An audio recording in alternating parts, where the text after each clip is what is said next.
Assalamu alaikum. You all may be seated.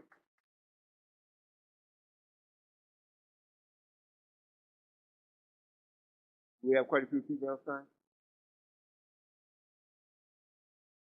I want to part the curtains just a little bit and I want to keep in. Is everyone feeling well? I hope we have some members from the first that was with the messenger. Do we have that here? Besides the ones that's already with me, do we have any new ones that haven't encountered myself or we haven't met yet? Is any, are there any here at the meeting? Well, if not, those of you that are here and the young people that are here, if you know any, make sure you get a tape today, take it to them, take the tape to them, encourage them to listen to it. Today I want to go through something that is for them more so than for the ones that are with me. Is everyone all right? There's many, many things that we should know and act on. Not just know them, we should act on them.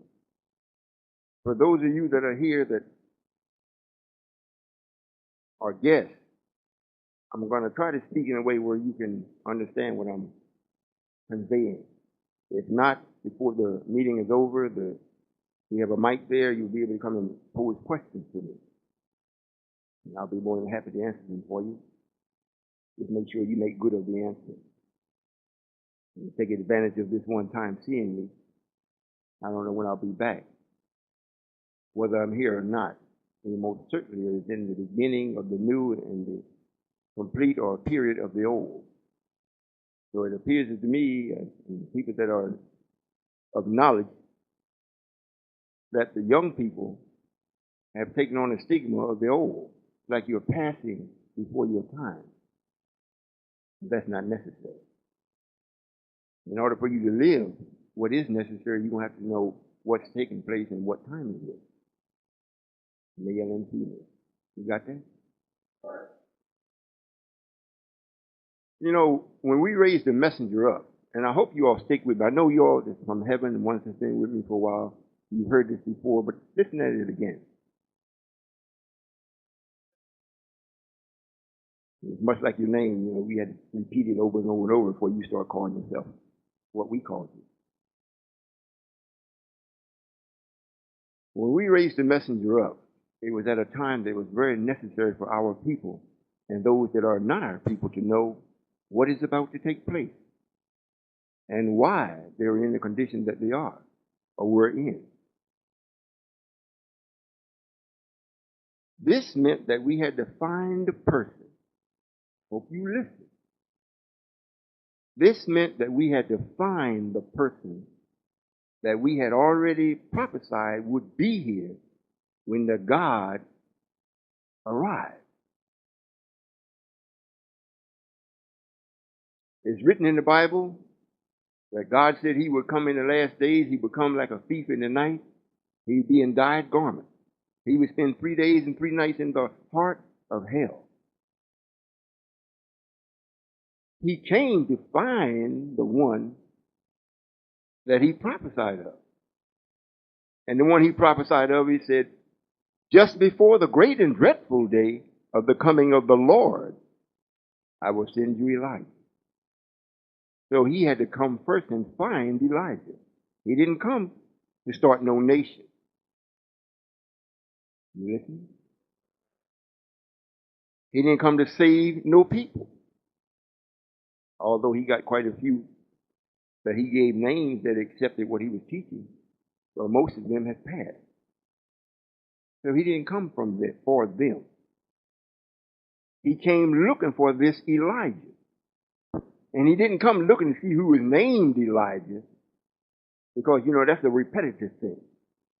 You know, you name people certain over and over and over, and especially if it's in the Bible. Black people always name their children from some name that's in the Bible. So he didn't come looking for the name Elijah. You listening? He came looking for the man that had the most will in him to do something for his people. That would be Elijah. Now, how is he to attract that particular person? Is to go to work. Start telling and doing what it would do to attract such person. And usually, now you can apply this to your own life. Usually, if you are spiritually inclined to that degree, and you haven't found your destiny or the God to show you your destiny, the first thing you do, or gradually you go into reverse. Meaning you become an alcoholic, whoremonger, dope user. You're going in reverse because going forward you can't find what you came here for. However, everything that shows itself as far as being in another feeling or a spiritual feeling, the enemy made spirits. So you go to the store and you buy it. You listen? So, he couldn't come looking for this one and this one be a child, because the will would not have developed. It had to be at such time when he had been here long enough to prick the longing for what he wanted to have done for his people. Out of the disappointment that he was experiencing every day with him and his family, his father and his mother, was making this will grow. So the Lord had to wait and let that take place. And just before it reached its zenith, he shows up.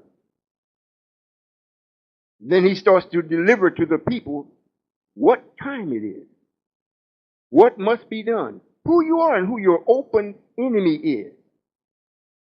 I hope you listen, number one, or first. And in doing that, you start to answer a lot of questions. Now I know why white folks are the way they are. I knew something was wrong with them. I just didn't know what it was. Now, as far as the black man being God, I don't know about that. There's too many of them acting just like white folks. That's what you would say. But you was acting just like they were too.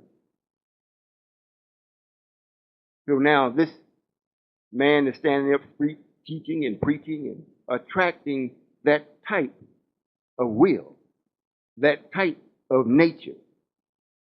It finally filters down to Elijah. Went to his wife first. So when he comes home, his wife said, a man came here today selling silk. You all know the story? Or shall I say you know the history? From that meeting, she told him about a meeting that he was having, and he went. Elijah went to the meeting that Master Farad Muhammad was holding, or having, or giving. And then he heard what he needed to hear to justify his will. Ah, this is the one I've been waiting for. Let me speak with him. I know who you are. Who do you say I am? You're God. Don't tell nobody. I guess don't tell nobody. Why didn't someone else go up and say that? Why wasn't he recognized as being God? Why was it Elijah that did it? Because it was prophesied for him to do that. And he was on time and in time, and he did it. Now, the 3 days and the 3 nights in the heart of hell was to be teaching this one. That's all.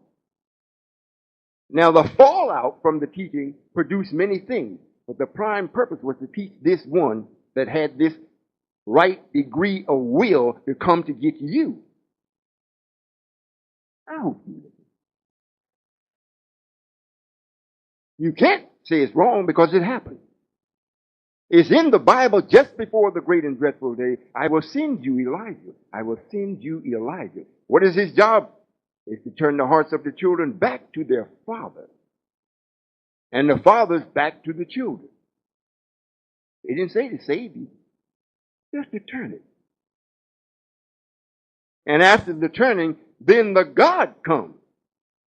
After Elijah does what he's supposed to do, he expresses his will. He carries out what his nature is. You listening? He goes through his natural process. And by him being the only one with that amount of will in doing what he's doing publicly, the weight of the rejection of his own people put a period to his existence.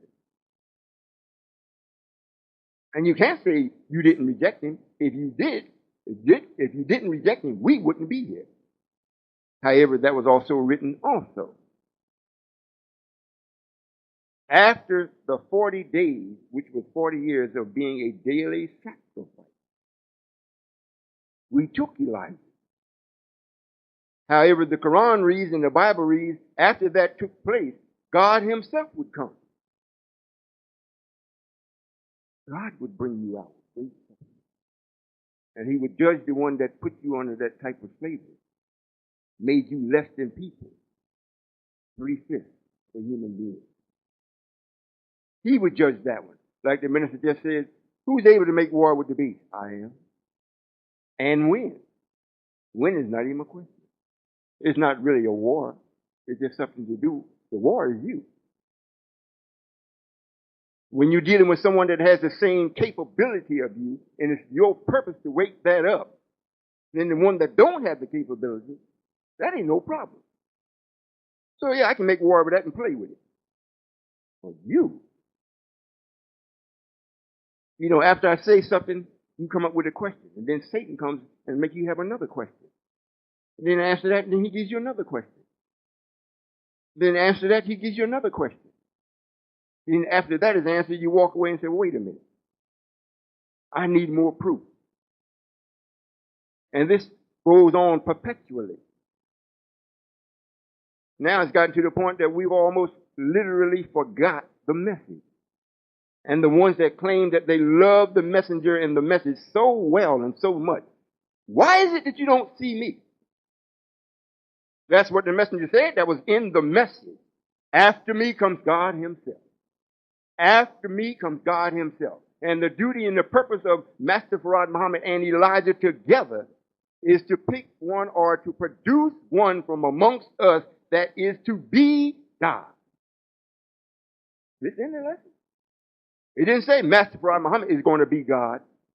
It said Allah who came in his person. They were to produce one that from us in North America. That is to be God. The messenger was to be the messenger. No more, no less. Not God, not the exalted Christ, the messenger.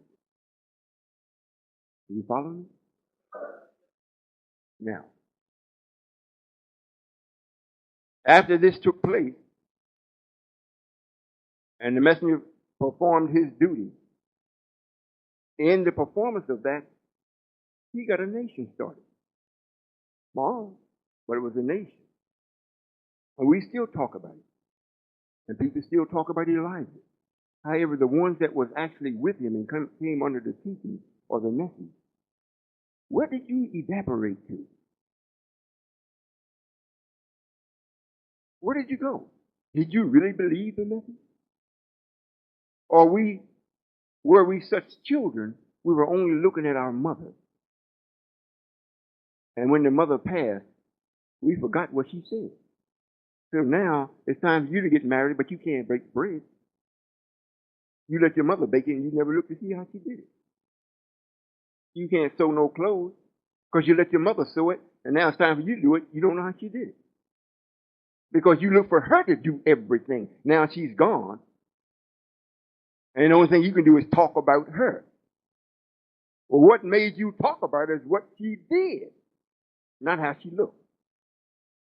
If she didn't take care of you, if she didn't nourish you, if she didn't protect you, it would be no need to speak of her. It would be nothing there for you to actually love. Most of you all that were with the messenger, you speak about how much you love the messenger. Oh, really? If you did, and if you do, why aren't you with me? I didn't start yesterday. And when you hear about me from others, you got to check Solomon out. The man really is Allah. Oh, now it's gone too far now. I'm Master Farad Muhammad is Allah, and he's going to come up now and he's going to be Allah? Oh, no. I'm sticking with what the messenger said. Why don't you go and take a small course in the English language? It's small. You know, look up in Webster's dictionary since you like white folks and see what it would mean if it's something that's stated this way. Allah who came in the person of. What does the meaning of those particular words, the way it's phrased, what does that mean the way this English language is set up? Does it mean that in the person of that is the person? Or is it in the person of another person? So you want to use things to make sure you don't move. You stay stagnant. But it's not hurting me, it's killing you. And what would make you think, after the prophecy was prophesied and then lived to this point, what would make you think, because you are rejecting me as being who I am, that I'm going to fail? That's not prophesied. Nowhere in history. If you look, say, well, Minister Farrakhan, he's the one that had the nation. He's the one you should look at. Yes, he's in the book. It was in prophecy. He made his own self king. But he was not to be king. The real king was not known yet. And the one that was to be king is named Solomon. A very appropriate name for those that want to study the word again. If you want to go to the dictionary, look it up. If you're going to say, well, it should be Minister Farrakhan, look at the words of this. Minister Louis Farrakhan. That's too many fractions to be independent. Warwick Dean Muhammad. Too many fractions to be independent. If he's coming with two names, it's the wrong person to be the one. Because you can't be two and be one. Are you listening? One from the first. Are you listening? Not here. I want this to make sure when you hear this tape, you get what you're supposed to get so you can move. If you're not, I cannot keep the promise that was made to you. Money, good homes, friendships in all walks of life. And you're not going to need the money of the United States. You're not going to need that. But since other countries don't have this knowledge, they can't give you knowledge. So they will give you that which they have, which will be their money. You can transfer their money to this money here and get what you want of this country, but you're not going to need it because this country is going to be giving you so much, you're not going to need money. But you can't believe that because you don't have none now. Are you listening first?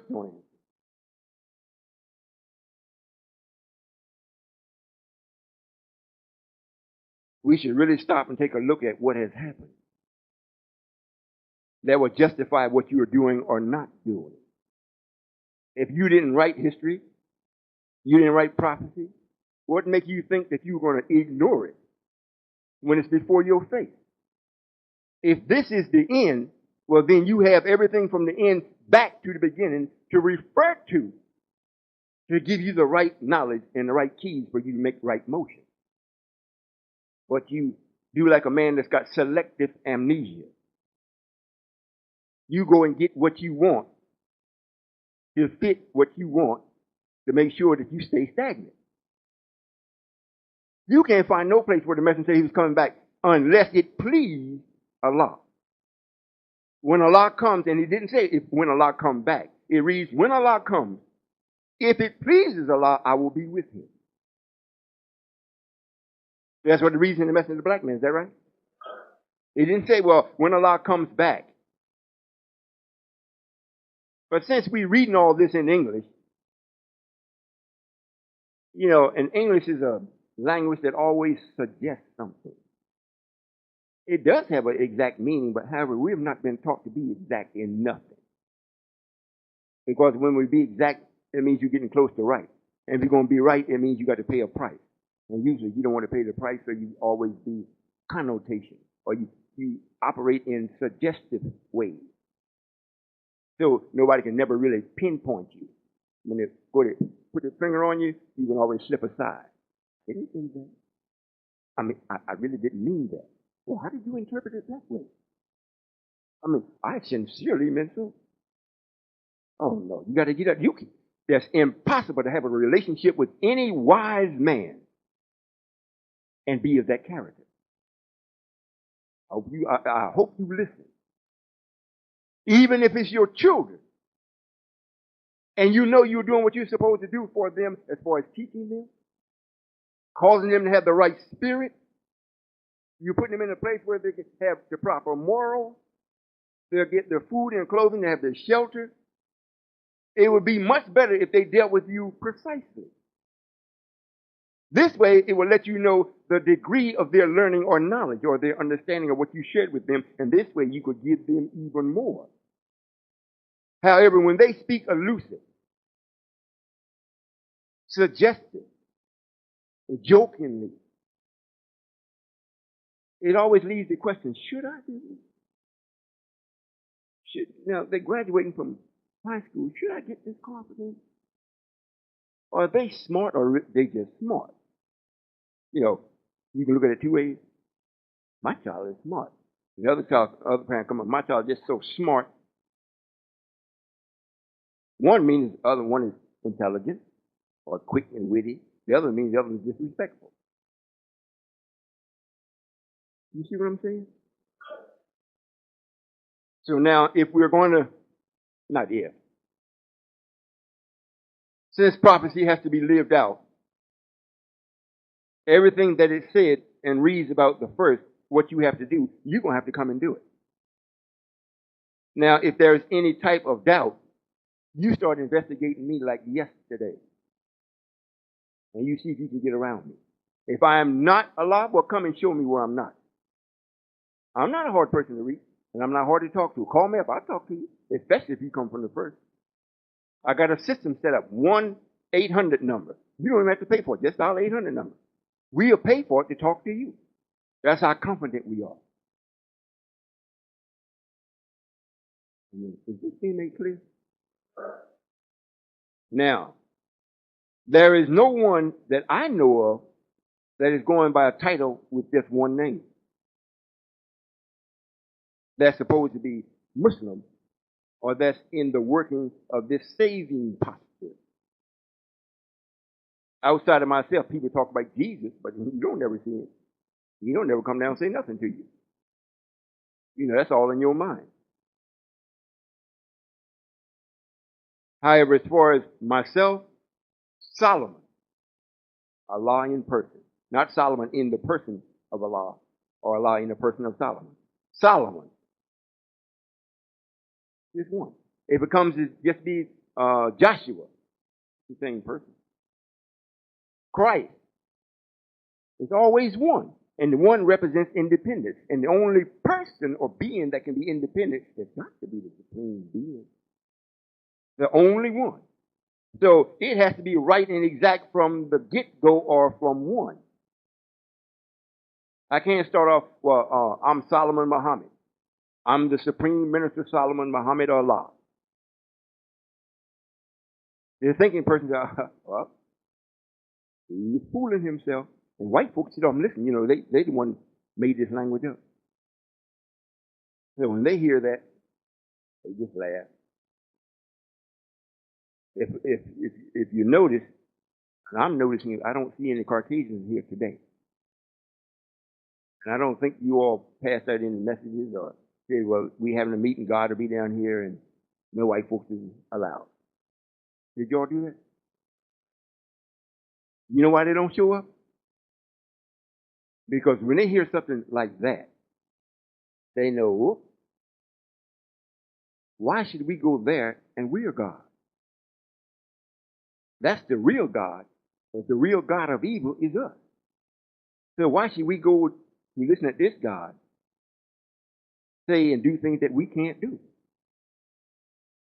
Let's leave him alone. If he gets his people, we sure know he's God because we did a number on him. Are you listening? Just to get the 144,000. They know it's going to happen. However, the appearance seems to be so vague and so impossible, they're looking at themselves to see, I got to see how you're going to do this. However, it's no different when we got the message. We deal with nature. We don't deal with the person or people per se. That's why it reads that Allah has no respecter of person. Is that right? No respecter of person. However, we do respect nature, things that we put into motion that cannot be changed unless we change it. I don't care how many of you all get together, you can't change it. We can. We respect that.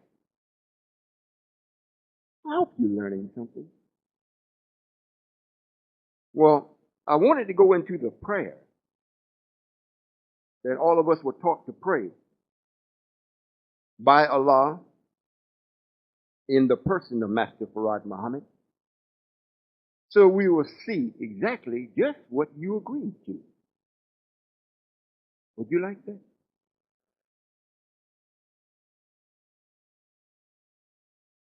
The only time there is need for prayer is when the Supreme Being is not present. And when the Supreme Being is literally, actually, physically present, although I don't live in your home physically, you still don't need to pray. All you got to do is just talk to me. Just see me there in your living room or wherever you are. Be in the bathroom, combing your hair, shining your shoes. Just talk to me. I'm right there with you. You don't have to go to no secret place. Get on your knees. You don't have to do any of that. Just start talking. If you got to go someplace to talk to me, then I'm not for real. Are you listening? If you got to go someplace to talk to me, then I'm not for real. Because if you got to go where I am to talk to me, the enemy can kill you here because I'm not here. But if you're here and I'm here with you and the enemy comes, you call, "Oh Allah, thou art the greatest. Allahu Akbar." You didn't go no place. Is that right? And if you're really with me, the enemy never wins. Never. It's not documented no place where he wins. So much so, he knows it. So when he does make his mind up to come, he sees 3 or 4 of y'all, he brings a whole platoon. And they still get whipped. I don't know if you all noticed this or not. However, when we were taught about prayer and why, is because we were being brought out of Christianity, out of a spooky relationship with something that we never knew. If it was labeled properly, we would say it was spirit, not God, not Jesus, not Jehovah. It was just spirit. You know, something like James Brown producing you. You want to start dancing, but no, it's a spirit. So what you do?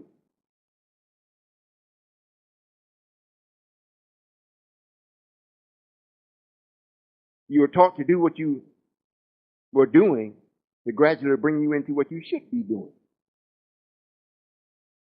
Now, when we came to this, we were taught to stand, not kneel. And I'm saying this for the express purpose of the 144,000, so you will remember.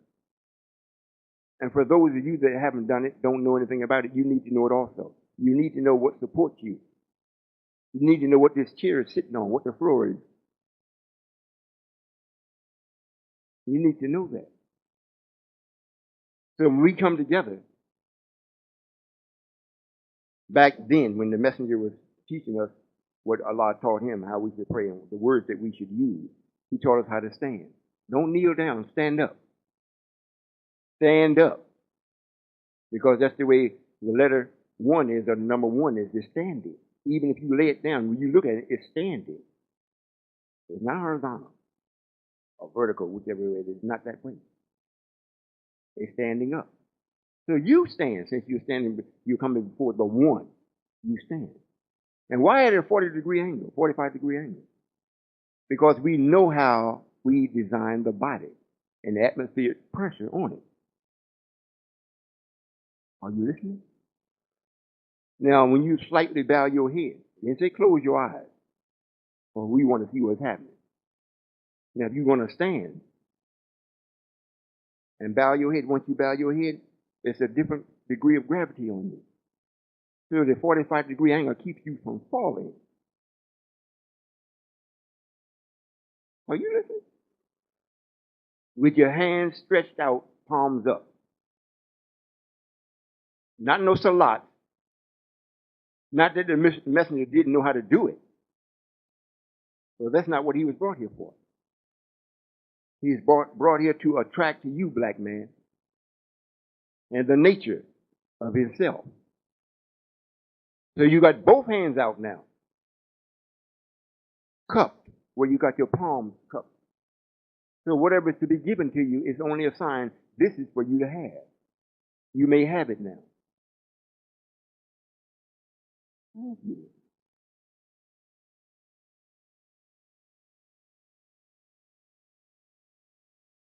This is what we all agreed to, and this is what we had to learn by heart. I haven't used it in so long, and matter of fact, a lot of things that I've done, and after it's over with, I leave it alone. If I need to get it again, I go back and get it. What you all should do. However, the prayer starts off in this manner. Surely I have turned myself to thee, O Allah, being upright to he who originated the heavens and the earth.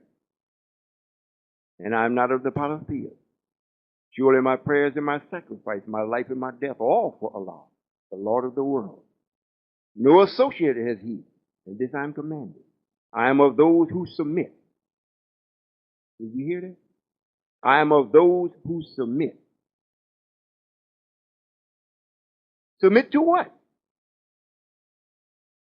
The first thing in the prayer starts off, surely I have turned myself to thee, being upright. It used to read, trying to be upright.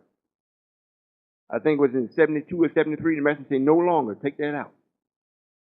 And I think it's in the Quran, it's still saying trying. That's the same principle as Allah said, I'm the best knower. If he's the best, it means that there's more to be known. He just don't know it.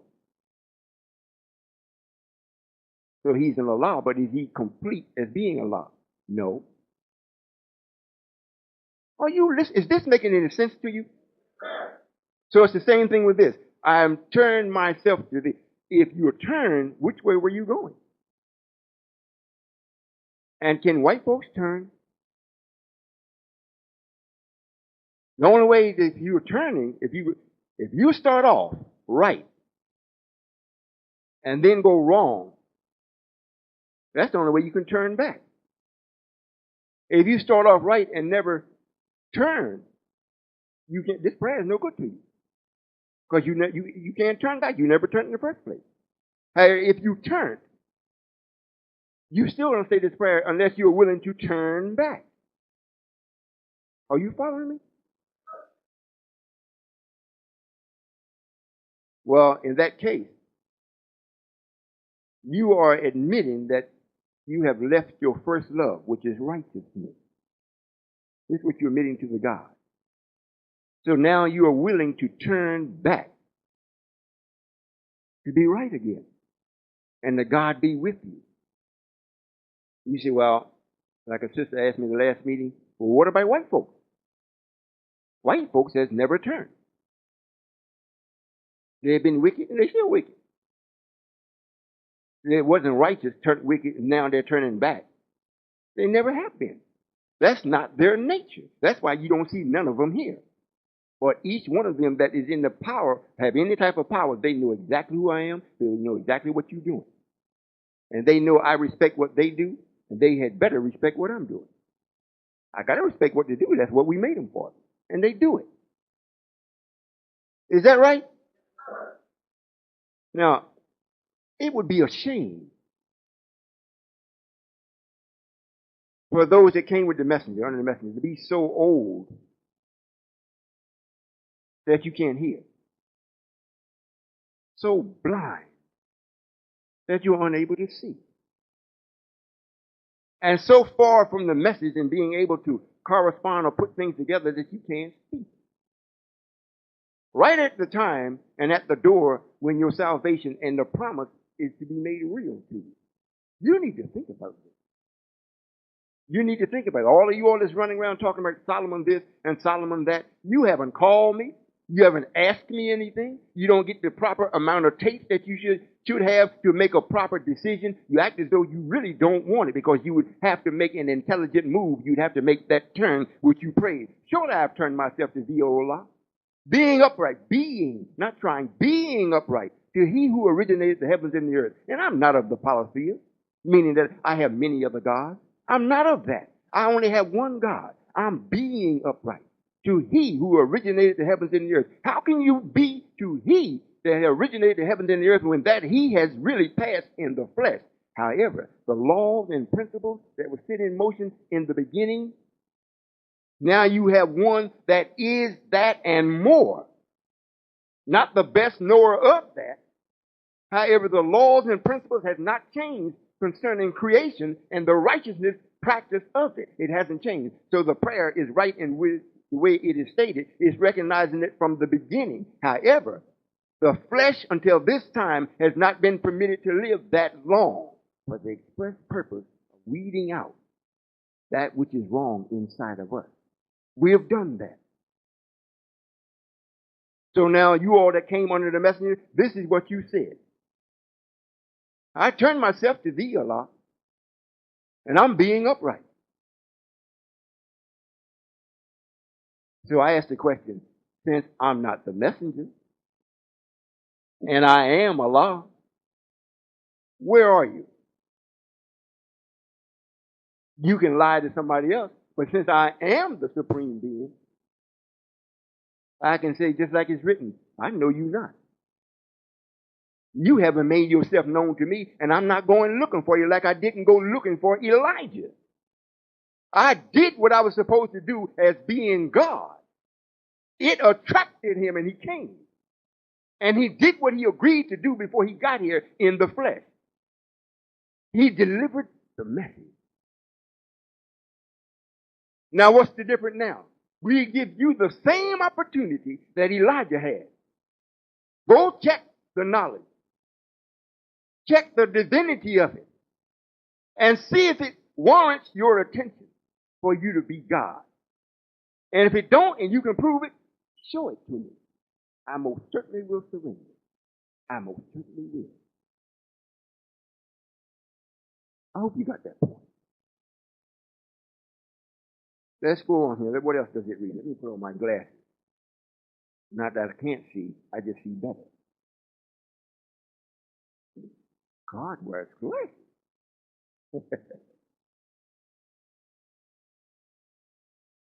My life and my death are all for Allah, the Lord of the world. No associate has he, and this I am commanded. I am of those who submit. O Allah, there are the God, there is no God but thee. Thou art my Lord, and I am thy servant. I've been greatly unjust to myself, and I confess my fault. So grant me protection against my fault, for none grants protection against fault but thee. And guide me to the best of morals, for none guides to the best of morals but thee. And turn away from me the evil and indecent morals, for none turns away the evil and indecent morals but thee. O Allah, make Muhammad successful. You need to listen to this part. Make Muhammad successful and the true followers of Muhammad successful here in the wilderness of North America, as thou didst make Abraham and the true followers of Abraham successful. O Allah, make Muhammad successful and the true followers of Muhammad successful. He didn't say, oh Allah, cause Minister Farrakhan to make the true followers of the messenger successful. Cause Warwick Dean to make the true followers of the messenger successful. You're too hot? You sleepy?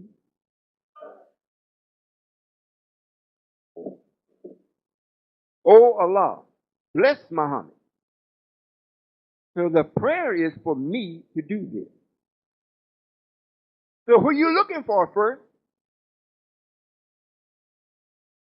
You still looking for the messenger?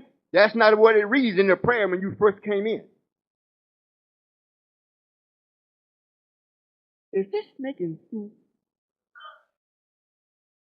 It didn't ask for no one else to do what I'm doing. And you're not supposed to expect to receive it from no one else except be it Allah. If you do, you don't understand your prayer. I hope you're listening.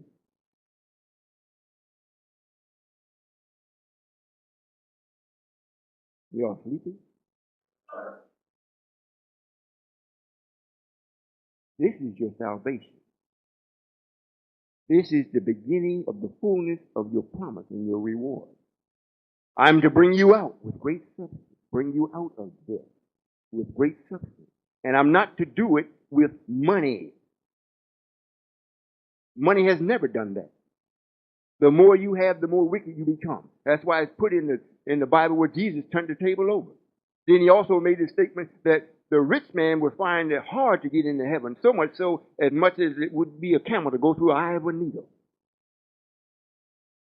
So you're not to be brought out that way from the enticement of money. However, it's promised to you. That's just one thing that's promised to you. Good homes, friendships in all walks of life, peace and contentment of heart. And I'm the only one that can do that. To make your heart peace and content, you got to be healthy. You can't go home and have no headache. You can't have no gastric attack. You can't have no ingrown toenails. You can't have none of those things. You can't be walking around with a stroke. Any of those things, your heart can't be happy. It can't be glad.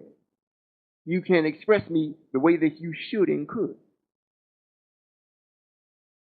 Are you understanding what's being said? So you that are from the first, listen up and listen closely. Listen at the tape again so you'll know what you prayed. And at the time the prayer was given to you, we know you didn't know how to pray.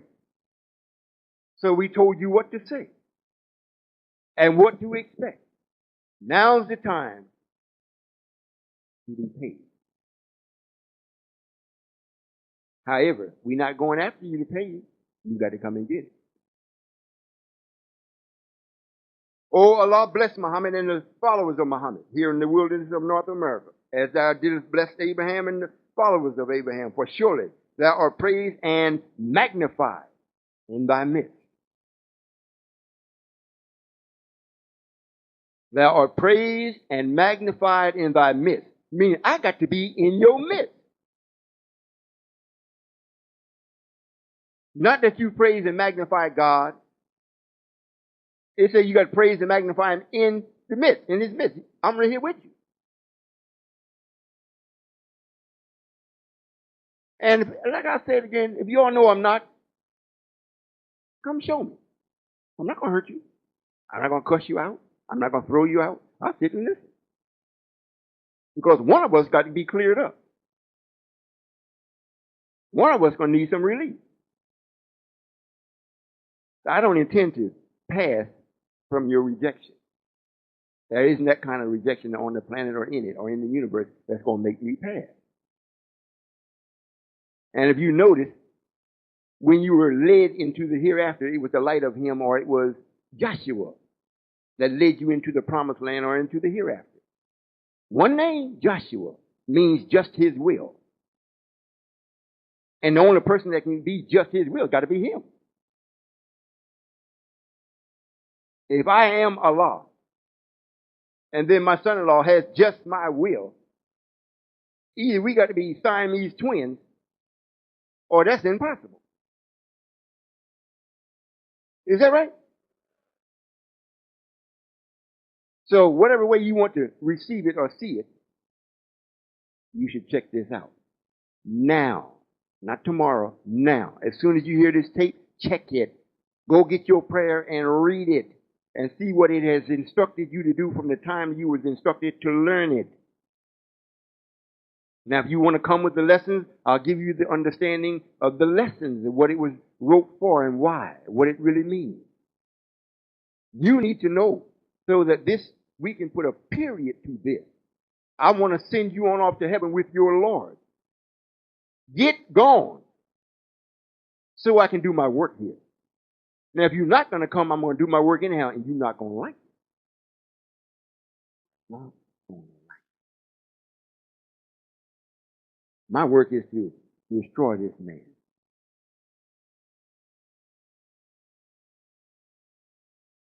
Destroy him. And if you are thinking like him, if you're a white man in black skin, you go with it. Now, during the process of me building and cleansing the earth,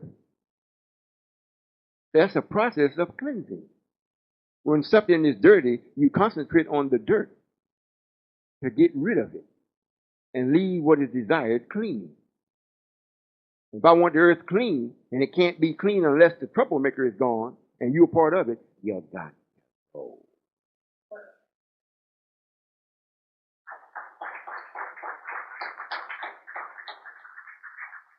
You know, and all these preachers, they're always talking about me under the name or guise of Jesus and Jesus Christ and the Lord, and how they have surmised it to be, how the God has came and talked to them.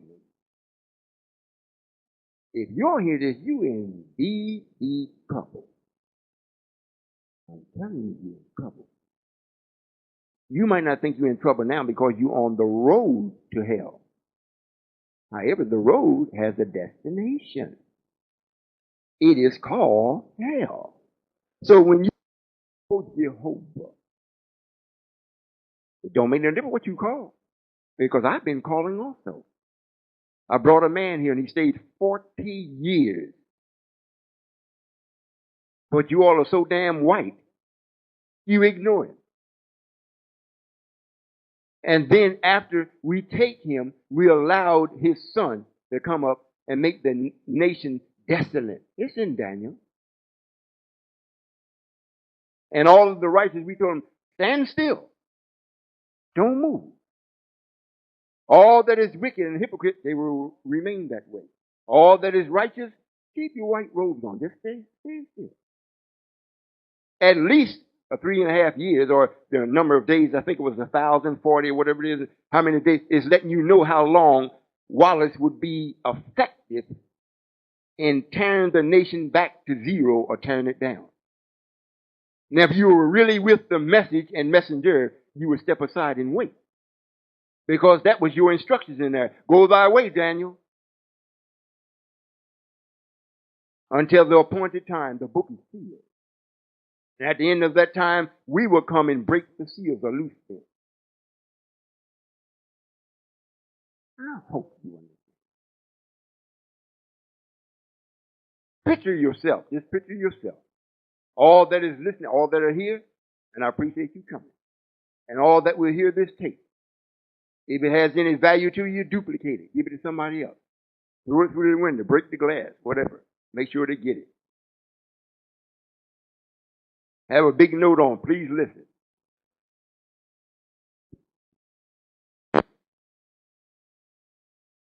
It's a hurting thing if I was allowed to be hurt that way.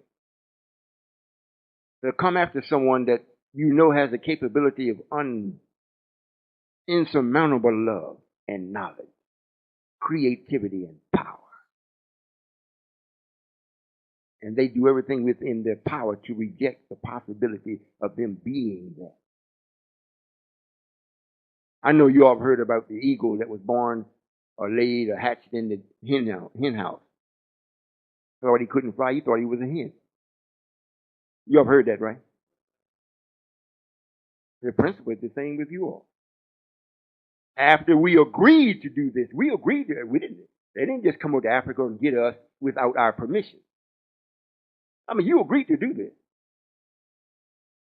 Now it gets to the point where you're supposed to be rewarded for your agreement, because you may say, well, I wasn't brought from Africa. It goes like this. The sins of the parents will visit the heads of the children. The rewards of the parents will visit the heads of their children. So they didn't come and get you from Africa, but they did. They didn't make you a physical slave, but they did. Now, because my great-great-great-grandfather was a slave, he's passed on, how are we going to pay him? Got to come from one of his children in his line. Got to receive his reward. Now, the white man, in turn, that put you in that type of slavery, and we say we're going to judge him and punish him. Well, he's dead. So who do we punish? We want to go with what they say. Well, I wasn't back there then. I didn't do that. That was my foreparents. So, you don't have no right to do anything to us because we didn't do that. That's not what was written. Matter of fact, they as white folks wrote it. The sins of the parents shall visit the heads of their children. So now you don't want to, since you wrote that, what you want to nullify it now? Are you following what's being said? All right, so what I'm saying is this, and this is it on that. All of you that claim to love the messenger and the message, if you don't have anything to do with me, you're lying. And one of the things that stands out in all of the scriptures is that no liar will enter into heaven. Whoremongers, not a chance. Gamblers, not a chance. Liars, no. Absolutely starts off. No. It didn't say liars will not be admitted into heaven. It starts off, no. Liars. I hope this is making sense to you. Because it's true. It's true.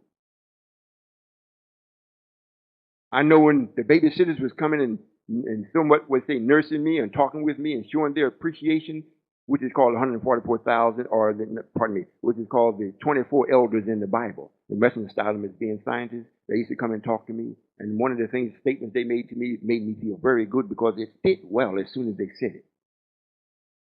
Because I used to wonder about that myself. I had some people used to tell me, say, Roy, you should fall for anything. I said, not really. Oh, yes, you do, man. People just tell you anything. I said, but do I act on it? No, you might not act on it, but you act like you believe them. So I thought, am I like that? Then when I was told by the ones that run this planet, they put it this way. They didn't say, well, you just fall for anything. They didn't say that. They said, you love truth so much that you try to find it even in wrong. That's it. I don't have to listen to them other guys no more. That's it. You see? So I am the truth. And so if it's the truth, it can't be a lie. So if I'm God and I'm building heaven and you're a liar, you can't get in. Just can't get in. And I've got to make or create a system where it still leaves me free, where I can go off in the Bahamas and talk with the birds and drink a little lemonade, and you still can't get into heaven if you're a liar. I got it all figured out. Anybody got any questions of me? Feel free. Come to the mic. Ask me what you would like. Do you all understand so far what I was sharing with you? First place, here's a few key points. Those from the first, go over the prayer with the understanding that I shared with you. The second point, the one that is coming has to have one, period. His name must be one. Even if I just go over the name that was my birth name, it's not Harry or Fred. It's Royall. With 2 L's. So it's one name. So if anybody comes with anything else more than that, if it got some title in front of it, minister, imam, priest, might be good, but that's not the one. They're not independent. Is that clear? Yes, sir. Salam alaikum, Father. Walaikum salam. I'd like to say it's a pleasure having you in our midst today. And since it was wrote that in the last days every tongue will confess, Yes, sir. I'm here today. However, to really confess to you, since you're in our midst today, as Allah, that I allowed Satan to take me back to zero. I was participating very well in the temple. However, um, I would like to know why did certain I allowed this to happen to me. Well, this is the nature of flesh. Are you listening? Yes, sir. This is the nature of flesh. From the time that you're born, you put on time. So there's a certain amount of things you would like to get done, and your flesh keeps telling you that you got to hurry and do it. However, when you're operating in the spirit or in the knowledge of the supreme being, there's no such thing as time. So there's a conflict. So when you come into the practice of what the supreme being is doing and you want to be a part of it, you expecting the flesh is telling you certain things should take place within a certain time. And when it don't develop according to what the flesh is telling you, it starts bringing you back out. You start listening to this man that's really put on time. Say, well, if that's the right place, so-and-so would happen now. I wouldn't even prove that. Just leave that alone. Just watch. You'll see. Ain't nothing about that. That's flesh talking to you. However, the God itself, when you allow that to speak to you, you cannot speak godly and put time to it. You can't do it. It's impossible. Because the magnitude of truth is so real and so much is, you can't find the boundary of it. So if you can't find the boundary, it's the same principle. It said that we searched for trillions of years trying to find the mystery God. So since we couldn't find it, we decided it don't exist. So it's the same thing with us that come into the temple. And because it's a temple and the slow awakening of the people that's wrestling with the activity of the day. Since you're supposed to be in the temple and you with God, how come I don't have a new car? How come my wife don't love me? How come my children don't accept this? How come the people in college don't accept this? Why not the people of the earth that have the power to do this and that and go to the moon? Why don't they accept this? I know it's right, but how can I prove it's right? If I stick to this, I'm in misery. So let it go. Sit it on the side. I went and touched it. It tastes good. It looks good. But I'm going to let it sit on the shelf. That's why. You have to let me speak. That's in you. You got to look at what has been promised and look to see what stage of the promise is actually being lived out. Then you say, Now, if I'm at the time where there is no death, sorrow, misery, tears, none of that, we're at that time. Not that it don't exist. However, it won't exist for those that are with the Supreme Being. If there's a tear, it's a tear of happiness. No sadness. That's the beginning. You don't have to be fully righteous before I remove the stigma of death from you. Because just living and the joy of exploring life will magnify life. So it isn't that you got to reach your zenith as being a man of life and righteous for you to live forever. No, you just make your mind up. I'm with the one that is making it possible for life forever. No more death. I'm with that. And I'm leaving it up to him to make sure that I receive this. So whatever he does, I'm with him. And I'm with him because whatever he does, he makes it plain.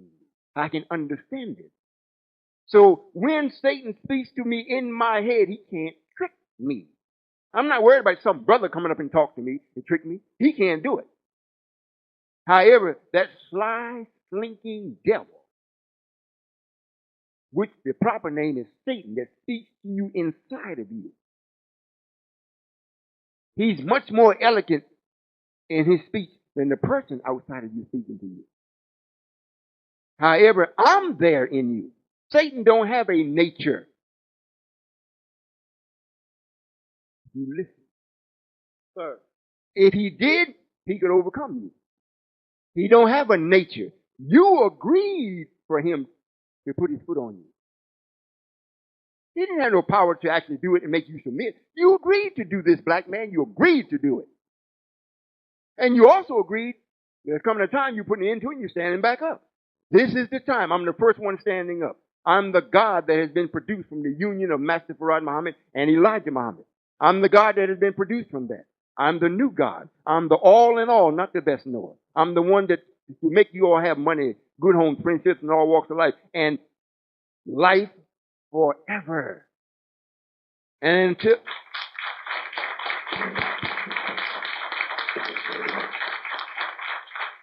until you come into that reality, you're going to wrestle with that. You may stumble and fall. If you're still living, just get back up. Wrong can only take a course on you as long as you're doing it. If you smoking, say, man, this is wrong. I'm throwing it away. I knew I smoked one time. I came in with the messenger. I heard it came in. I said, man, this is wrong. I stopped and bought a pack of cigarettes. I'm riding down the road in the truck, singing and whatnot, lit the thing up. I thought about what I heard in the temple. I took the whole pack, threw it out the window. I ain't smoke no more. I said, God don't smoke. I ain't smoking either. I didn't know at the time I was God. But I had to go through what y'all went through so I can talk to you. I got to look like you look bad. But you look good, but you look bad. Because you don't look what you're going to look like. You don't look that way. I don't look like what I'm going to look like. So you don't scare me and I don't scare you. But you know what I found out? I've been going around to different places here recently. I stopped for a while. I was only going to the temples. Now we started going to other places. And the people that see us, one brother was the night before last, he jumped up out of his seat. He was hollering at us. We was walking by. Hey, wait a minute. Hey. I stopped. I touched Sister National on the shoulder. I said, wait a minute, hold on. So she turned around when we walked back. This was a brother. Where are y'all from? What are you doing? What? He looked so good. And the proprietor of the place, the owner, he walked up. He said, you're welcome here anytime. You are so beautiful. This is in Mobile, Alabama. We went into a place, had the bar, the guy sitting there playing the piano. Everybody's drinking and hustling and bustling, you know, the whole thing. We looking at the bar and everything. They dealing with their spirit. My wife, the one that's with me, they in the spirit. You see? And so the waiter, he comes over, he can't hardly get the orders right, writing it down. He's looking at my wife. And then a brother walks in. He looked real good. He had his tie on, a string tie. He was rather nice looking. Had his woman with him. He walked in. He looked, and he knew he was looking good. He walked in. He looked around. He was so sure. And when he saw me, he looked. He like, I read his mind right quick. Somebody here got me.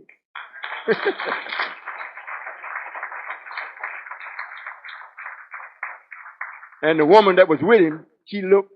I looked at the wife. She looked like, oh. And the waiter went and sit him right off from us.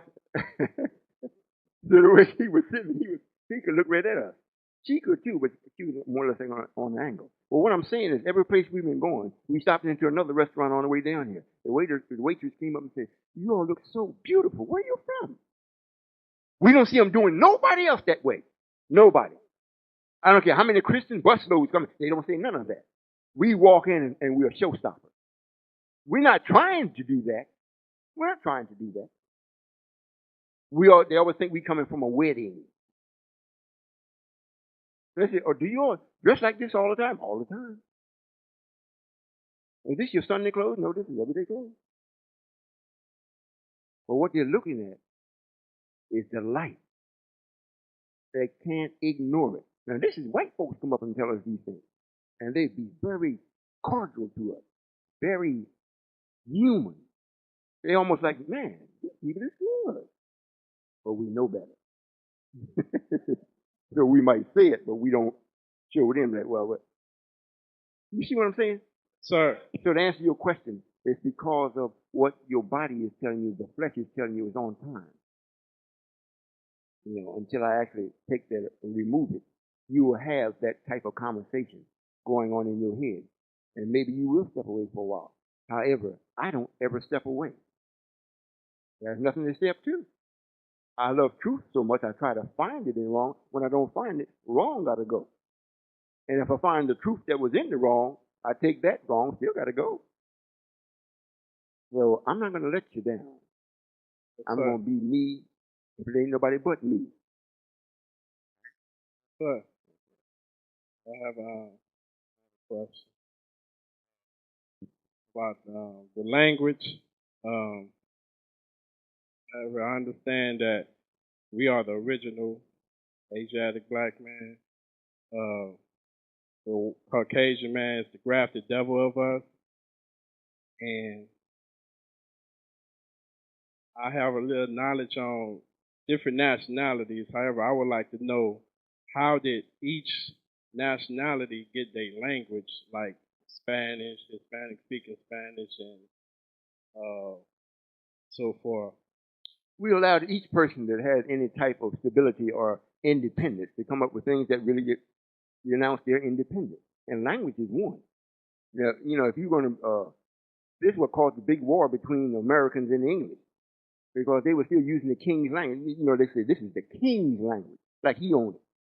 So if you're going to go someplace talking about you independent, well, you get your own language.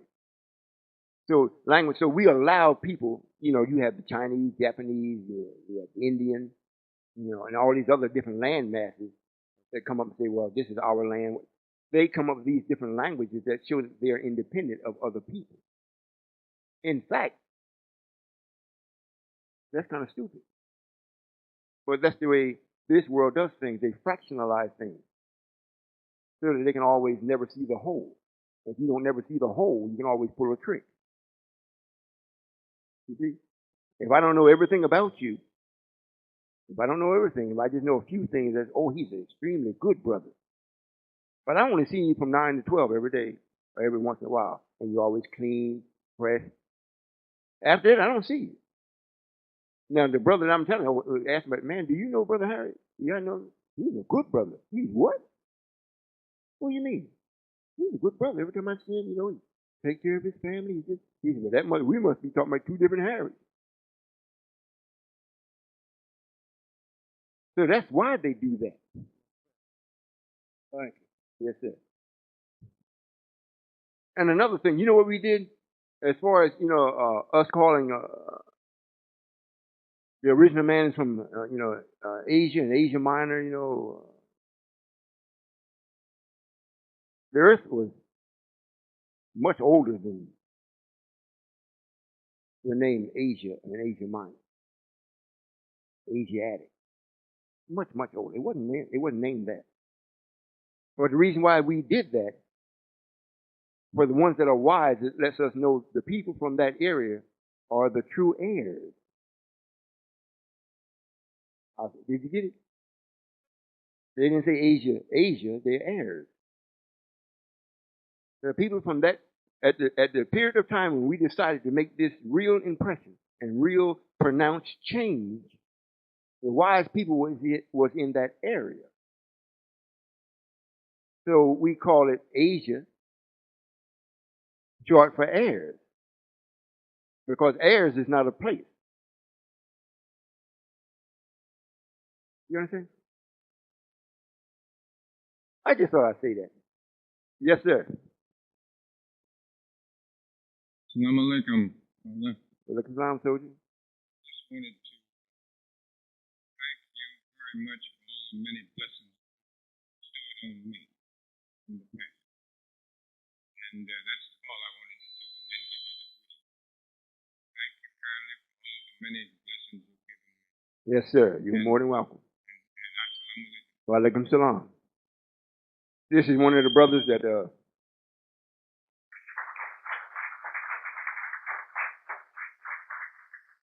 of the brothers that helped to get the temple started in Los Angeles, California.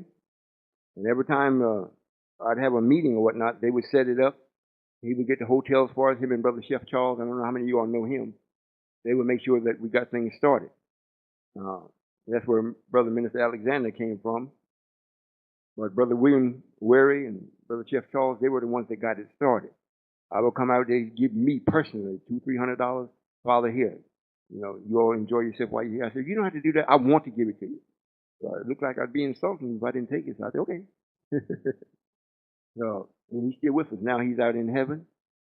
There's a lot of things I would like to do for our parents, to cause them to experience life more abundantly than what they are. However, that's coming into focus also. They're trying to get the children right so they can provide a certain activity for the parents. And that is fast taking place. Is that right, children? Yes, sir. Assalamu alaikum, Father. Walaikum salam. Thank you very much for all that you've done in my life personally. And I have a question from my brother in Tallahassee, my biological brother. The question is, he works for the federal government as a correction officer, and his wife is a Christian. He's not into Christianity. He knows the truth, and he loves everything that we're doing is right, and what you're sharing. However, how can he make that transition from where he's at with the job and the income and his wife over into this idea? Well, that depends upon what he wants to do. I would suggest that he just be a man. You know, he don't have to, because he accepts this, it doesn't mean he has to do anything suddenly. If he's a correction officer, he's used to making a certain amount of money, he's going to do this, he's with his wife, and, you know, these are things that have somewhat grown with him. So what a wise man does is, all right, now by so-and-so time, I'm going to have this completed. I will speak to my wife about so-and-so things and so-and-so time. If she has not accepted, and I've done all within my power to make it clear and plain as crystal, she don't accept it, well, then I'm not going to be angry with her. However, we just won't be together. And I'll start making it now. Well, whether she's getting the house, she's getting the car, she's getting the bank account, whatever, start putting it in motion. Start doing it. And just by going into motion, then I will come in his thought. And every step that he make, it'll be perfect. And every step that he make, he'll always be at peace. It don't mean that he won't be dissatisfied on some things. However, the end results of the thoughts that he's having and the reality of things that has already taken place, he'll be at peace. He'll be pleased with it. He'll be at peace with it. He'll know he did the right thing. So that's what he does. You know, if he's making $35, $40, $50,000 a year, and that's what he has been accustomed to doing, then he starts putting in his mind, well, look, I got to break this down because I know I'm going to do this at this time. So I have to give up everything. I'm going to give it up in degrees where the shock of it don't kill me. And at the same time, I'm going to eat of this other language or of this other way of life to fill me and replace this way that I'm taking out of me. So when this takes place, whatever I can do, when I can do it, I'll be more than willing to do it. If it's a donation to the nation to make it stronger. So when he finally does come, if the foundation is strong, we got a place for him. When you think that way, that's the thinking of a man. When you think radical, that's thinking radically. You know, the math don't always support that. You know, the only time you need something radical is, you know, like when you're almost dead and they come with the thing and shoot the juice to you. Now, if they can get around it, they don't do it. They try to let your body come back around and try to bring itself back to health. So that's what he does. He found himself in a pitiful house. This country is the pit of hell. It's worse than a hospital. Worse than a hospital. When you go to the hospital, you know you're sick. But out here, it's a hospital, and they try to fool you, make you think you ain't sick, but you're dying. So now he wants to get out of the hospital and come to heaven. But you have to, you like to say, you know, when you got your head in the lion's mouth, you just don't yank on his tail. He needs to hit out. So that's what he do. Set forth a plan and carry it out. And if the plan is right, I'll be with him. If it ain't right, I'll show him what is right. And he accepts that, he'll be a successful individual. And by the time, if his wife don't come and he do it right, by the time she say, well, I'm glad to get rid of you, he'll have another one say, I'm glad to meet you.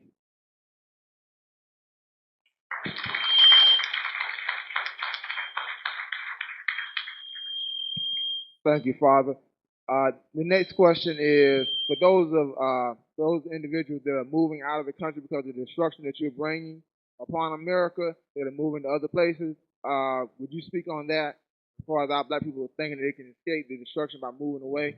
Well, everyone that is not familiar with me and what we're doing, you know, that's like moving out of the frying pan into the skillet. You know, that kind of move don't make no difference. If you're with me, it's prophesied that everybody will go be driven to the center of the United States. We're already there preparing for that drive. We're there. And once it's there, that we're not getting paid no money. The charities that you all give, whatnot, that comes from other people, that is put directly right into that entity to make sure that the foundation is strong because you're going to be driven. Matter of fact, it's being done now.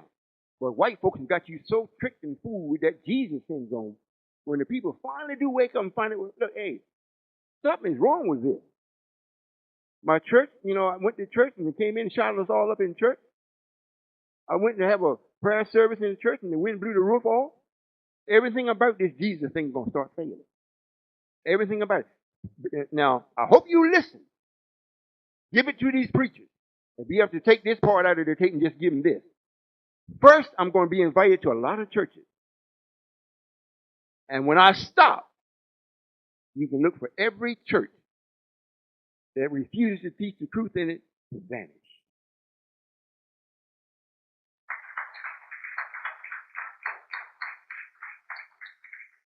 Yes, sir. Yes, sir. I hope you all understand. If you listen at this tape and you say, well, who does he think he is? I just said it. What am I supposed to do? I'm supposed to say, well, I understand. I know you all love Jesus. I understand. I do understand. However, I did more than understanding. I had a man here 40 years. 40 years. And because you didn't come up underneath of them, you figure, well, that don't count for me. Your parents is there. Why did they let you go someplace else? And what has been offered to you that has been greater than what Elijah did? A stronger degree of crack? More alcohol? What's been offered to you? A bigger car? Higher gas prices? You think about it. Yes, sir. Let him hold it. I can't hear it. Okay.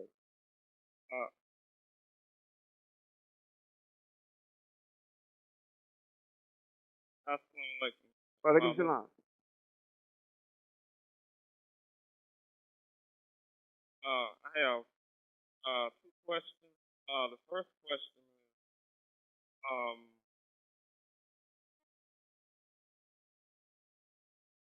are the 24 scientists angels? No, sir. They're actually scientists, not angels. Angels are like a third person. They're like neither third, second, or fourth. They're not number one. These people are people that don't come to deliver no message or come to show you something.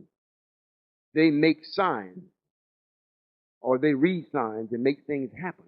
They deal with nature, not so much as the people of nature. Angels will come and deal with the people and let you know you should do this, you should do that, or I'm from God, God sent me a messenger. The scientists don't speak of God. They go about what they're doing. If that answers the question.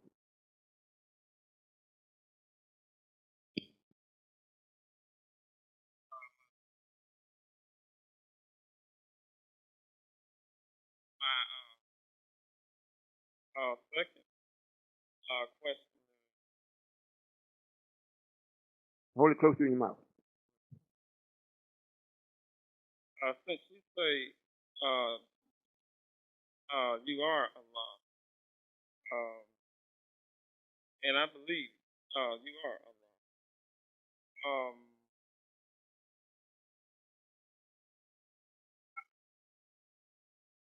I have a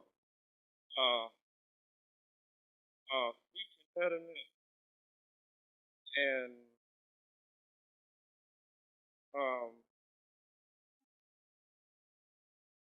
my question is, can you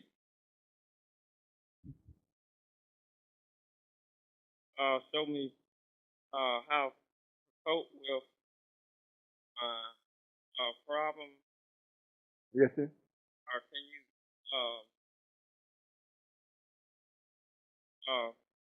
just remove it? I can. But that's not the way things are done. You been this way all your life?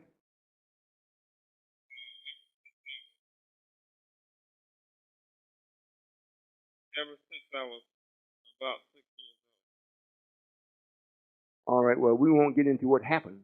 Are you with me?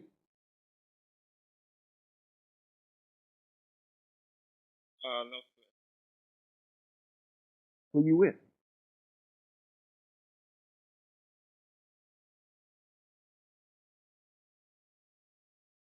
I'm with um, W.D. Muhammad, man. But I'm in the process of getting my ex. You mean with us? Yes, sir. Okay, well, you can complete that process, and you work diligently for understanding, and I'll keep, I'll clear that up for you. All right? Yes, sir. So now you got something to live for. Thank you.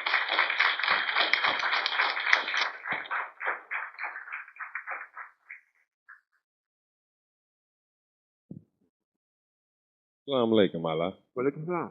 I have 5 questions, but I'm going to limit it to 3. Try it. First question is, why was Moses the messenger wrathful and grieve upon his return towards Maria, Wallace, and Minister Louis Farrakhan, Aaron? Because they took the people astray. It's like he had gave them the privilege to rule his house in his absence. And the house should be ruled the way that he left instructions for it to be ruled. You know, those were his children. Those were his children. So when he come back, he found out that his children had been turned against him. So he went to the ones that did that, and he was upset with them. Answer your question? You don't understand it? I understand, sir. Let me ask another one. Why did Moses, the messenger, seek forgiveness from his Lord? Because he thought he had acted out of anger. And no wise man does anything out of anger while he's angry. He did this while he was angry. Remember, he grabbed Aaron by his beard, snatched him, and asked him this question and whatnot. And Aaron said, don't let your anger wax hot against me. So he was doing something while he was angry. And he knew that's not the way God does things. So he was asking somewhat, if I've made a wrong judgment, a wrong statement, whatnot, would you forgive me and forgive them? So it's like, well, since I'm guilty, and I'm like the author of their very existence, would you forgive this whole situation and let us do it right? You said guilty. What was the messenger guilty of? Listen carefully. Listen carefully. I said when he came back, the way he approached Aaron and what he did it in anger. And he knows that's not the way God does things. So in his mind, that's wrong. To you and I, it might say, well, that ain't it. Well, he should be angry. But he don't answer to us. He answers to God. God was the one that raised him up. So because he did this in anger, not because he was angry, he did it while he was angry. So that was a guilt on him because he did something that God had taught him not to do. But he did it. So to clear up the whole thing, Allah, would you just forgive the whole thing and let us start over again? Do you all understand that? You don't understand. I'm listening. That isn't the question. However, I'll say some more.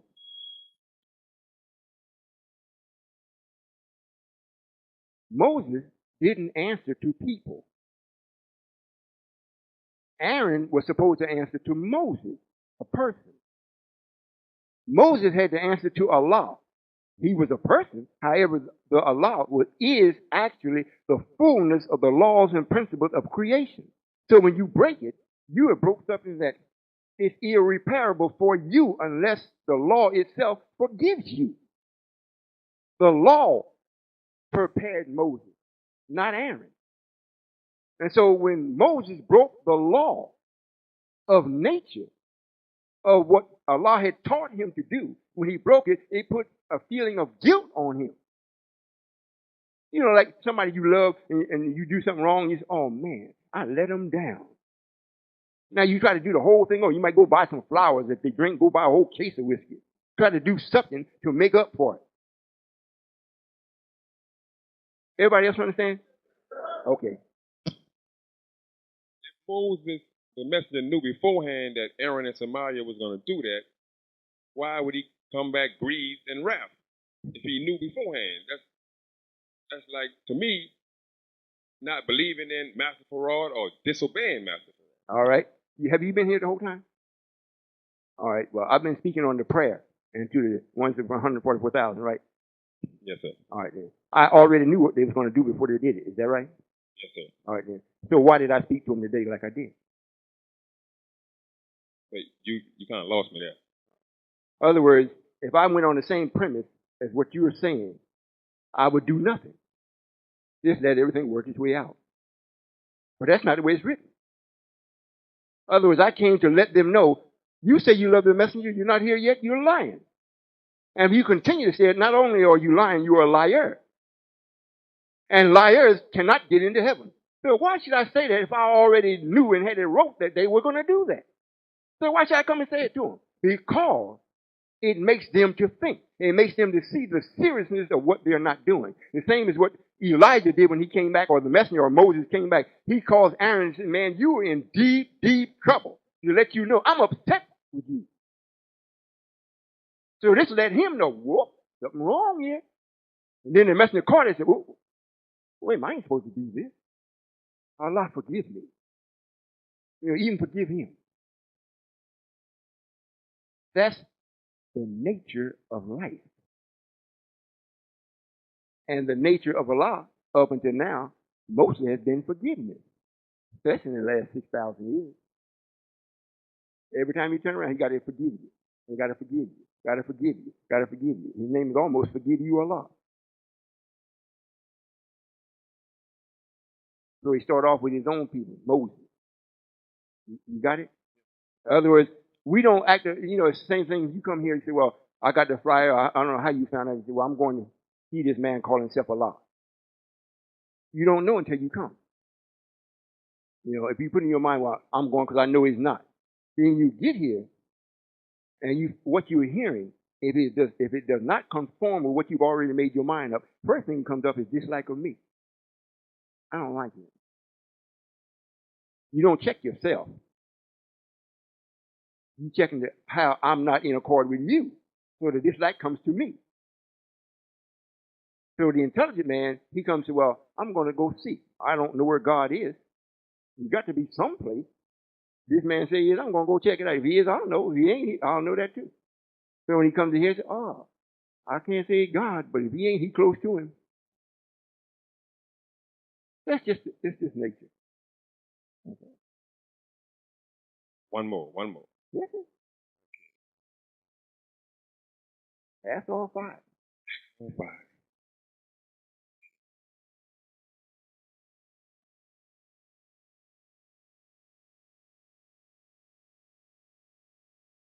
If he's on the radio, the announcement has to be saying something. If I was waiting. Go ahead.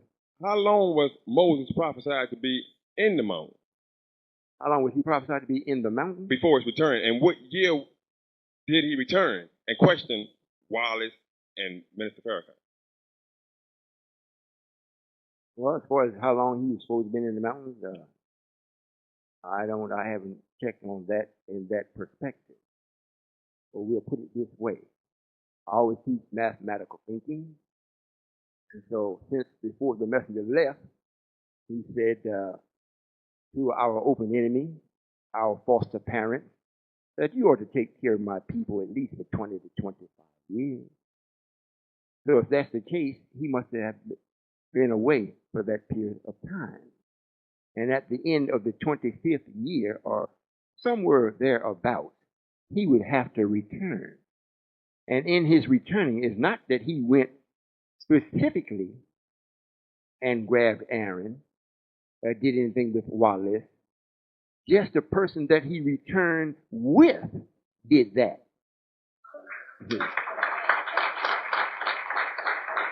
Now, since the messenger said this 20 to 25 years, and we took him in 1975, and you questioned me here in 2000, I think we read at it. You got it? Yes, sir. Yes, sir. In 1977, Silas Muhammad returned and questioned Samaria and Minister Louis Farrakhan. Yes, sir. So, to me, to my knowledge, my understanding, that was Moses coming back to the camp and found it in disarray. Well, every time something of righteousness stands up, you have its counterpart. You can't plant a flower without another flower coming up like a weed to counteract it, to try to put it out. So before the actual Solomon shows up, Silas shows up. And he calls himself questioning them. He may have done that, but his questions had no power. It had no effect. It don't read no place because of his questioning. Fear came into them because of silence. It's prophesied and written for us to read. They feared because of Solomon. And each man got up and went his own way. Each man. And the man that they're talking about was the one that was most pronounced that Moses, Elijah, left in his stead. Lewis, he didn't leave Silas. Silas took it upon his own self to do what he did. He had a right to do it because we knew he was going to do it. But we don't speak of Satan. We let him speak his own thing. We just don't pay no attention to it. So if he was the one, he would have something for you to do now in preparing for tomorrow. He's waiting for me. And if you're with me, he's waiting for you and I to build this heaven. And then he'll come and say, well, Solomon built it. It's written. And he built it for the Lord. And I am the Lord. We got a real shock coming. Assalamu alaikum. Walaikum salam. That's the end of your question? That's the end of your question? All right. Yes, sir. Or did you all understand that? Yes, sir. Assalamu alaikum, Father. Walaikum salam. Yes, sir. I just wanted to thank you. I was one of the brothers that sent here to Vacherie to help in the construction of the temple. And at that time, it was empty, just as Pete. It was in a disarray. And what's so beautiful about it is that coming back after 2 years and seeing the finishing touches that the brothers and sisters here in Vacherie have put on the physical thing and on the people. It just bears witness that you are God and that everything that you touch turns into beauty and something to be adored and admired.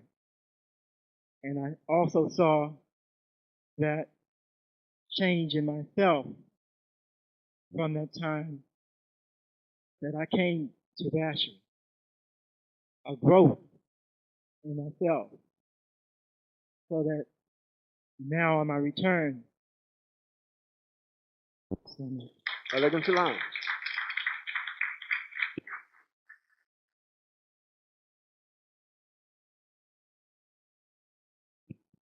Assalamu alaikum, Father. Walaikum salam. Father, you shared with us that Elizabeth, Sheba, who is Elizabeth now, is going to come and pose hard questions to you. Yes, sir. However, I look at wanting to pose hard questions, and however you have to have knowledge to pose hard questions. All the knowledge that we have that mean anything came from you. So I wonder, how can a person come in that knows something that would be hard to you? Well, we gave them, remember, the Caucasian, outside of me coming, and the messenger being raised up, the Caucasian has all the scrolls and scripts that we gave him. And the ones that lived closely by it were in a devilish way, but they set it up in the way that we set up things, or the English. That's where they have the royal family. They're the one that's strong with all that whole setup. And so they know. All these if it wasn't knowledge that's not common, it wouldn't be no such thing as secret society. All secrets deal with knowledge. Not that you stole something that's a secret you don't want anybody to know. That's another matter. Real secrets is the holding of knowledge, like the 12 major scientists. They knew, but they had taken an oath not to tell, and the number should never reach over 12. The 12 minor scientists were their sons. So by the time the fathers passed, the sons, they grew into it, and the number was still 12. So now when it comes to a point where there is no need, period, for a secret, because the light is shining so intensely and brightly, then the one that has been the master of the secret come to see if they got any power in what they have been holding. So they come to see, well, let me see just how genuine this black man is. Is this the real thing? If he can answer this, because I remember when we got from Jesus and Prophet Muhammad and even Abraham, I'm going to see if he knows anything about this. Same thing like the brother just asked me. What year? And usually, if you want to find out if a person is doing something for righteousness or for devilishment, the righteous person will ask you something that will allow them to think. The devilish person will ask you to be very specific on what he's asking you to trap you. So, if you guard, how many stars are there? If I told them, what are they going to do with it? Or the question's been asked. If you guard, in what year did Moses leave? And how long was he gone? You see? However, the brother, he's still a brother. He may have got trapped up in the net before he got to me, but I'm breaking all the nets. You see? So now you got the maker of a 100% slave, England. They didn't do like this country. This country makes 98% slave. England makes a 100% slave. Now they got the knowledge. The old woman's over $7 billion in wealth. So what else could she do finding life in other cities? Well, this is the end where we see this. Because I've been told and I see. So I got to go over here and question this. This is fun to me. Maybe I can buy him. If I can, here's the one. So I carry a shipload of goodies and show this to him before I ask him any questions. See what he does. And I said, oh yeah, bring the ships on in the doctor. I put them right there. Don't take anything off yet though. Now, what does he want to know? She started asking questions. And she asked the questions from the base of their existence and why they do things and what was promised that I should do when I arrived. And when I answered them, she said, well, the half of your intelligence were not told to me. So I sent for some more, bring some more ships of gold to you. And I said, well, yeah, I can use it because I got a brother dressed in white. He can use some of that gold too. That's what I'm going to do. I don't need it. I need you. I don't say I need you. It is fitting that you be with me. You see? So you can be with me in ruling that needs to be ruled. The planet. You can clean up that is dirty. And be the master of it. There is no end, there is no end, there is no end. So that's why she will come. Yes, sir. I have another question. However, it deals with it might be just me. However, it deals with the way we look at as beauty, pretty and ugly. And when we made the sisters sort of say, why do they look different? Why do some look different? Even us, why do we look different? As far as making us pretty and ugly. Well, we never made ugly. White folks made that. Or we put negative made ugly. And we allowed it to take place. We made all pretty and beautiful. So That's what I'm bringing you back into. And Allah does like a diversity of things. You know, like just be monotone. You know, you like some flowers red, some pink, some blue. You know, all those pretty things of that nature. So He make people the same way of our own creation. Yeah, light skin black, black black, blue black, brown, ebony. At this time. So, and everyone you look at, it's not the color that pleases me. What pleases me is what's in you that makes the color radiate.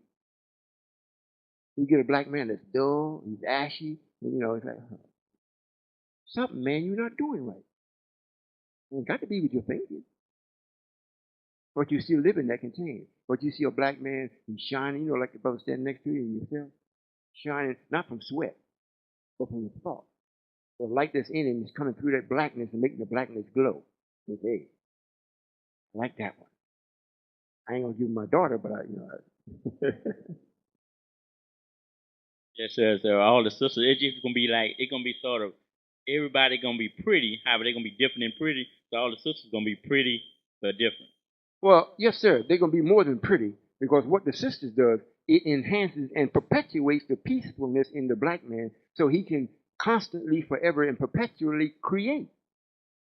You know, when you're at peace and you have a beautiful wife, even if you have a beautiful daughter and a beautiful son, when they're at the age where they look to you to take care of them, and if they're being what they're supposed to be as daughter and son, and they're looking good, and they're always thinking right, and they're mannerable and respectful, you always are thinking in your mind, what can I get them next?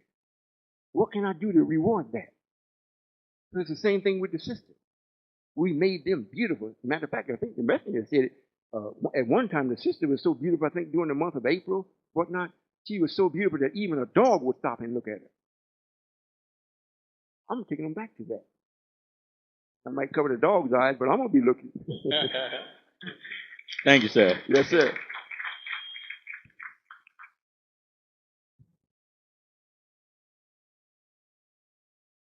Yes, sir, Father. When you just spoke of the Queen of Sheba and the royal family in England, I'm wondering why is it that the person of that import is a female, a woman, and then still having beyond her her own mother, who still is um, here. You're right. That's What's the importance of that? what, yes, sir. What's the significance or importance of that? Of her mother still living? Yes, sir. That as well as the fact that it's a woman. Well, a woman automatically submits to power, and their power base is our way of life, the structure, not the practice. In other words, the structure and the way they live as royal family and so forth, and unless you know that they live by it, that's why her mother's still living. See, so they're using knowledge. They ain't sharing it with the people, but they're using knowledge. So her mother's still living, so that ensures us if her mother's living, she's gonna be living long enough to come question me. And if her mother drops off, it means that she's still gonna be living. In other words, it's like a sign. You see? And the reason why, if it was a man, this man is a boastful, proud man, arrogant man. He wouldn't come to question me. He'd have to be forced to come. She's not going to be forced to come. She's going to come out of curiosity because she's so independent. So since we're the royal family, why not go question Royall? Mm-hmm. And I said, come on. She come and question me, then this way there's no fear from it, and she don't have to go and do anything. If it were her brother, then the answer that I give him, it imposes on him right away a duty. If I don't do this, if it means that that's a consequence. With her, I answer the question, she ain't got to do nothing. But say, oh, I'm going to send you some more gold. Yes, ma'am. You all understand? That's why.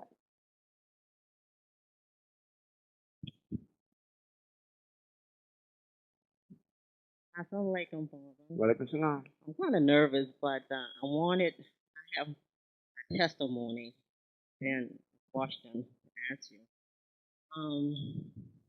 When I had my baby son, Mustafa, I had complications with him, And I was going through some difficult times.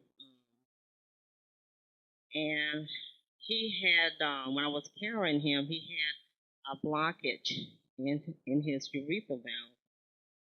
So, 10 days after I had him, they had to do surgery on him, and they had put 2 holes in his back, so he can urinate onto his diaper that way, and he stayed that way for 2 years. And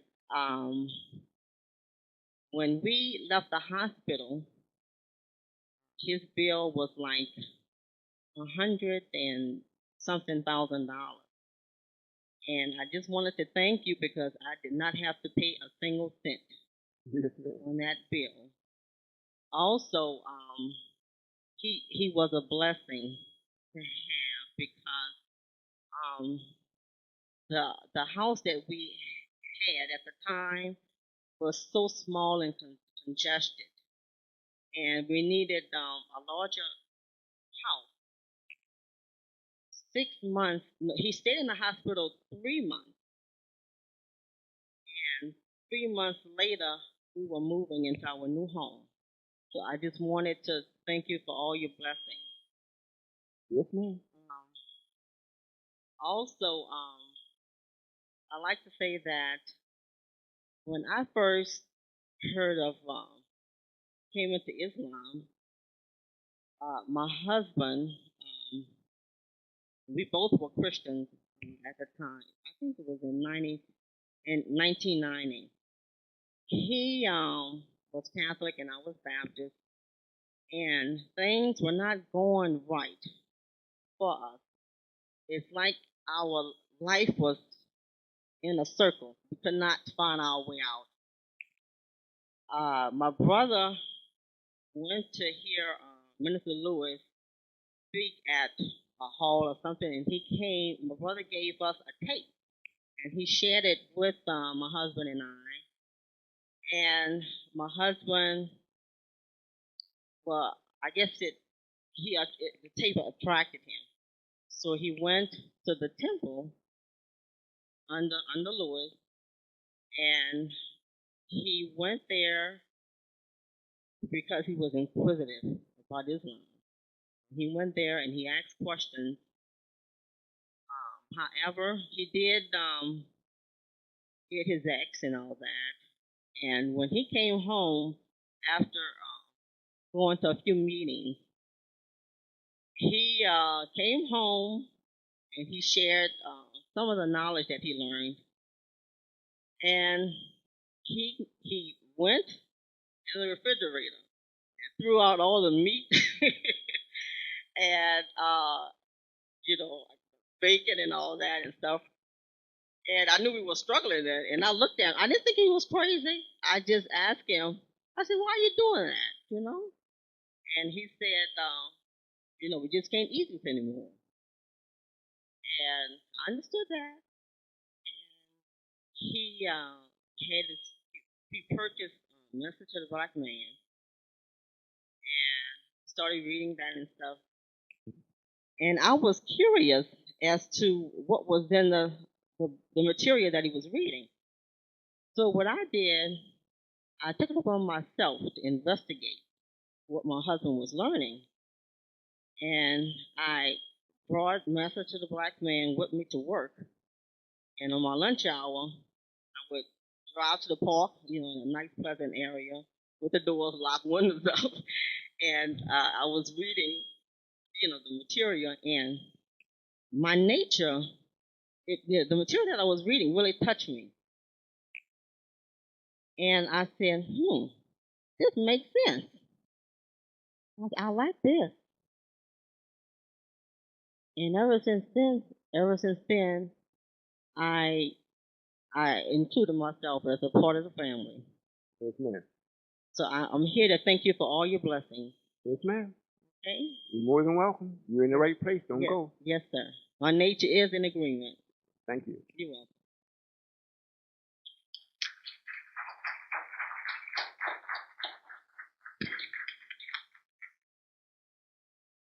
Yes, sir. Assalamu alaikum, Father. Alaikum salam. Yes, sir. I too want to thank you. I want to thank you for allowing those of us from heaven to be able to come into Vacherie to not only see and hear you, but to also witness what's taking place here as well. I heard so much about the temple and the America and the progress that's being made here. As well as I want to thank the brothers and sisters here in Vacherie for the hospitality that they've shown us. This is greatly appreciated. And I particularly want to thank you for what you've done with my father. For quite some time, we didn't have much of a relationship. However, and he didn't have very much to say either, nor myself to him. However, after he came to this knowledge and coming in contact with yourself, he's done a 180-degree turn. He's got plenty to say. He's got energy, and we have a lot to talk about. And our relationship is growing much stronger now. I want to thank you for that. You're more than welcome. Well, I myself want to thank the minister and those that are here that made this possible. Thank you for inviting me. And soon I hope to invite all of y'all to heaven on our expense. We first got to get it built where we can house all of y'all, and we're working rapidly to do that. I think maybe the secretary, the national secretary for myself, will may give a few words to y'all to let you know exactly what's taking place in that endeavor.